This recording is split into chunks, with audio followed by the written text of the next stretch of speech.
Welcome back. June is Cancer Survivors Month, and unfortunately, a majority of cancer patients have to live with some sort of functional deficit that impacts their daily lives, and only a small amount of those ever really are addressed. I'm joined now by Dr. Megan Nelson from UofL Health, a cancer survivor yourself, Megan. You talk about working with patients, but you yourself were one. You know what a cancer survivor has to go through. Yeah, and it depends upon the diagnosis, it depends upon the treatment and the side effects. Really, the definition of cancer survivor is day one of diagnosis and for the remainder of your life. And that includes patients with incurable disease. So cancer survivorship is a very broad term. And it really needs to be individualized, understanding what was the cancer, where was it located, what were the treatments, what side effects are they living with now, whether they're in the midst of treatment, whether long past treatment, or whether they have treatment for the rest of their lives. So cancer survivorship is a critical part of ongoing health care.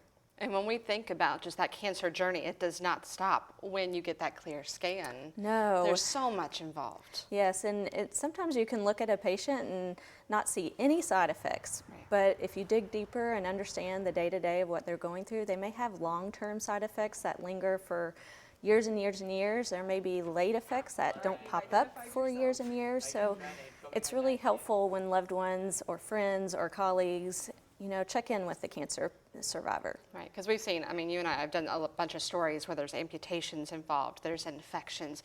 What are the services that UofL provides to help people who are dealing with this? So we have a dedicated clinic called Thrive Clinic.